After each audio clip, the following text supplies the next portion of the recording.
Hello everyone, and welcome to this episode of Morpheme Magic.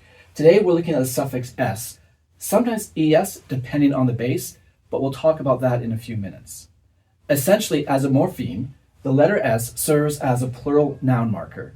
In other words, it takes a singular noun and makes it plural. So for example, the word I have here is school, and if I add the letter s as my morpheme, of course I get schools. I think for myself, one of the reasons why this is really interesting is because once we start understanding how morphemes make up our words, we understand the meaning of them better. So let's take the word school as our example.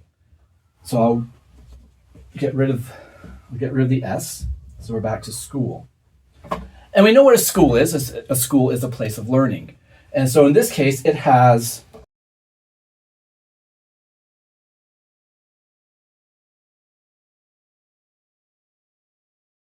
one morpheme.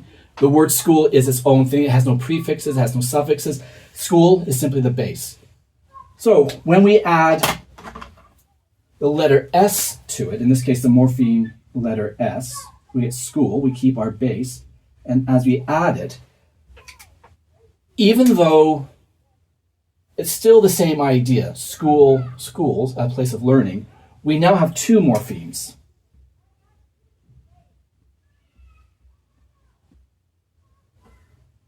And what happens is now we're talking about more than one.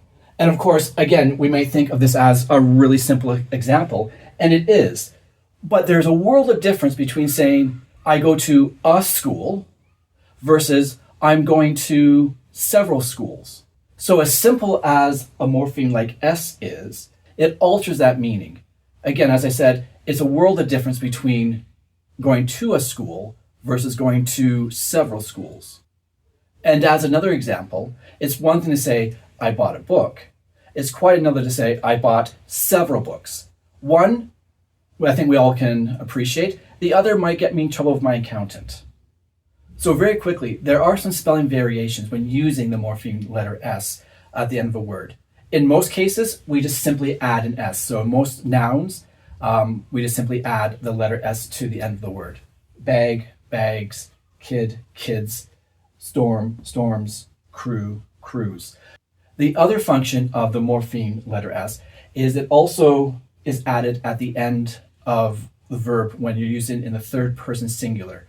So walk, walks, bake, bakes, run, runs, sit, sits. So for example, Cecil walks to the store, Jeremiah bakes several cakes.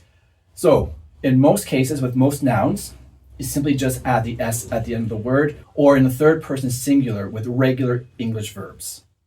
The next variation of the morpheme letter S is when coming across a word that ends with a vowel plus a Y.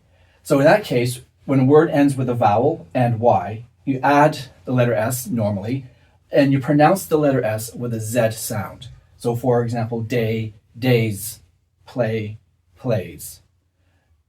Although it works the exact same way as the first variation, so it's important to note that though you add the S like you would to a regular noun, when it follows the letter Y like this, the S is pronounced with a Z sound. So again, days, plays. The third variation is when you have a base word that ends in a Y that's preceded by a consonant. So a word, for example, like party or candy. In this case, the Y is transformed into an I, and you add ES.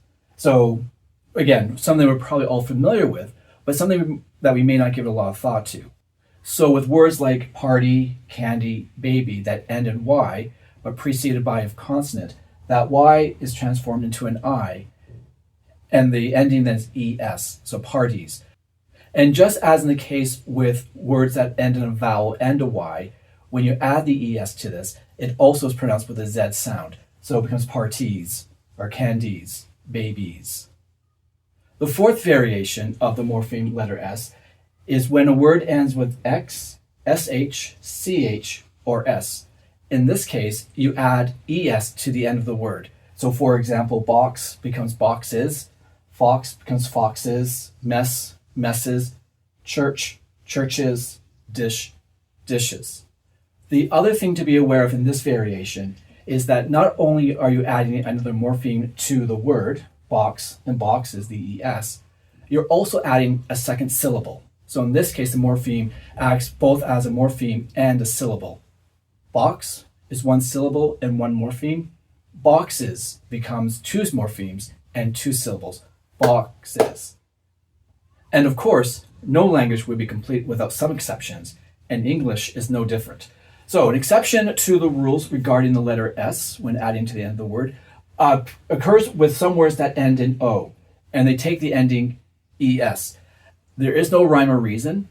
It's just the way it is. It's just because that's the way they do. So the complete list, there aren't that many. So the list are words like echo, comes echoes, embargo, embargoes, hero, heroes, potato, potatoes, as an E.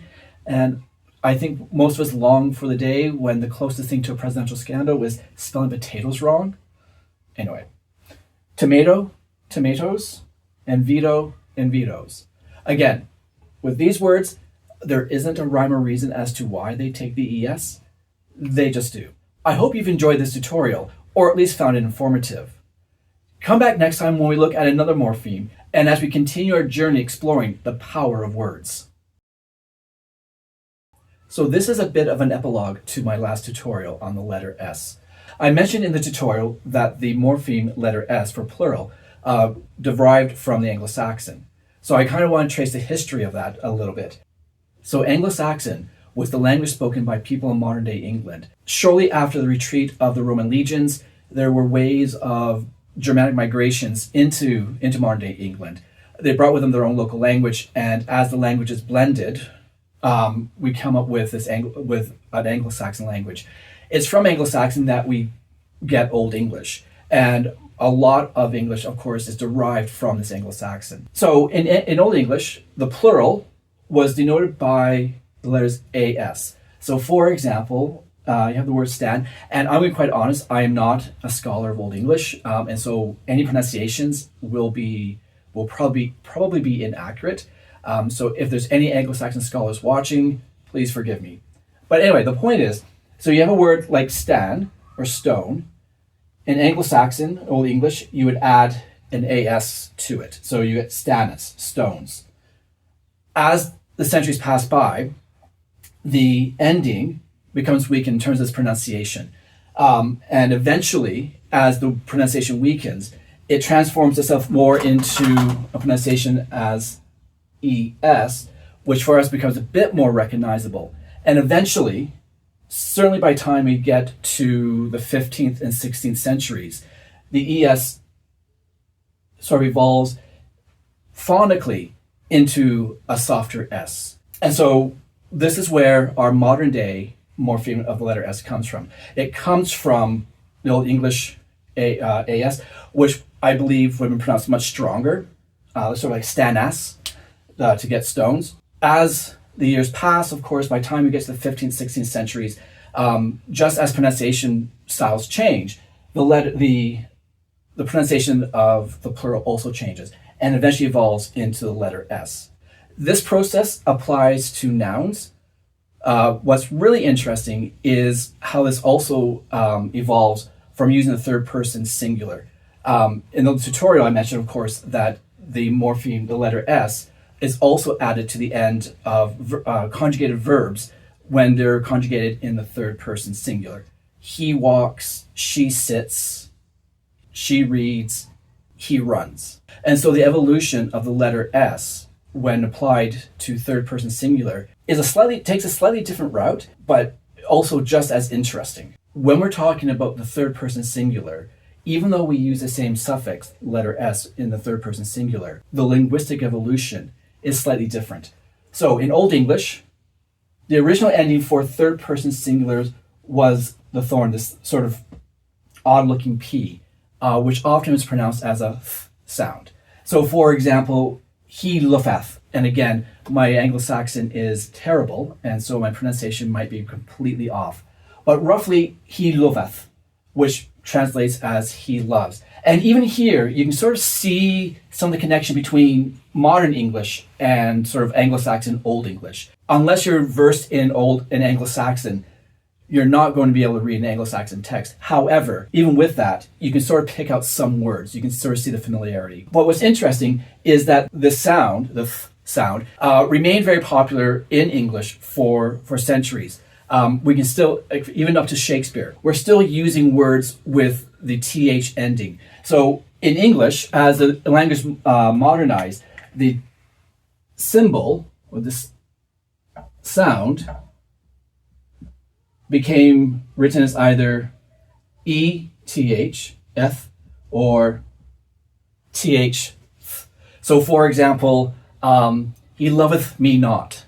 So if you look at Shakespeare or Chaucer or the King James Bible, you'll see a lot of words that end either in ETH or TH, that sound. This eventually evolves from the ETH or TH to the S, largely because it's easier to pronounce an S. As the AS ending in Anglo-Saxon eventually became softened to an ES and then just an S, the same process is happening here. It's just simpler. It's simpler to spell and it's simpler to pronounce. And really that's what it comes down to in language, is that what is the easiest thing to do? Anyway, I hope you enjoyed this.